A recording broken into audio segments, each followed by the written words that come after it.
Good morning everyone.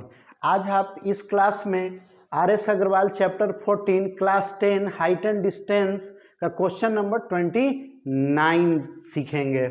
आइए, the angles of elevation of the top of tower from 2 point से, दो जगह से टावर को देखा जा रहा है जी, और दोनों जगह से एंगल ऑफ एलिवेशन बनाया जा रहा है। एक 4 मीटर की दूरी से देखा जा रहा है और एक 9 metre from the base of tower in a same straight line, यानी ये जो दोनों डिस्टेंस है वो सेम स्ट्रेट लाइन में ही है। Line with it are complementary, जो दोनों एंगल बन रहा है वो कंप्लीमेंट्री एंगल बन रहा है। तो कंप्लीमेंट्री एंगल के बारे में आप लोग जानते हैं, sum of two angles are 90 degree is called complementary angle, यानी दो एंगल अगर ऐड करने पे 90 डिग्री होता है तो उसे कंप्लीमेंट्री एंगल कहते हैं।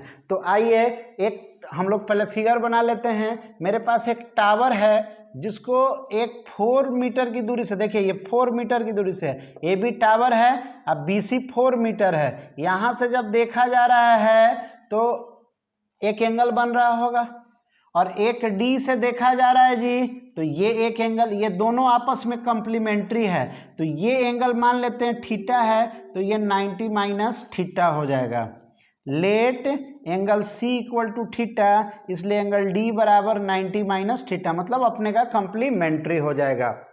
तो आपको शो करना है, मतलब इसका आंसर आपको कहीं खोजना नहीं पड़ेगा। ये 6 मीटर दिया हुआ, आपको बताना है कि AB जो है वो 6 मीटर है। आपको भी AB फाइंड करके 6 मीटर बता देना है।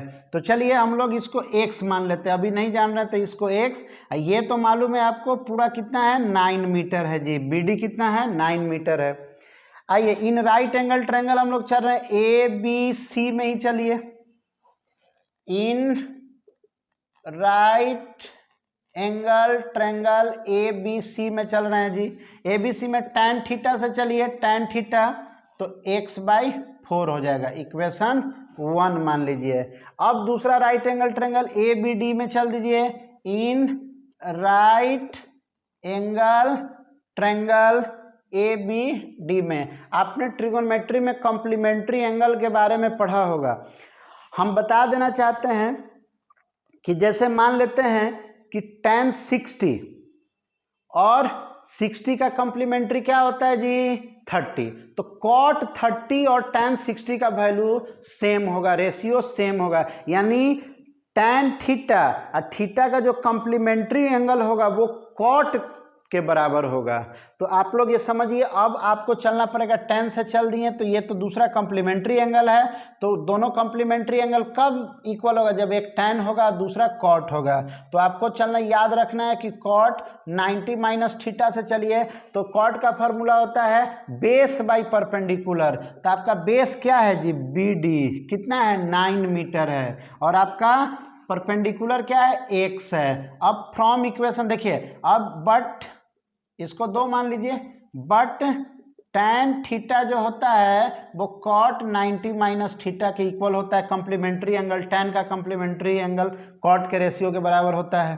तो आइए tan थीटा को हम x/4 लिखेंगे, और cot 90 माइनस थीटा जो है वो 9/x है, cross multiply x² equal to 36, इसलिए x इक्वल टू √6 √36, इसलिए x बराबर 6 मीटर। शो हो गया जी। देखिए x जो हम लोग का टावर है वो कितना है, 6 मीटर शो करना है। देखिए आया x 6 मीटर। यही सॉल्यूशन है क्वेश्चन नंबर 29 का।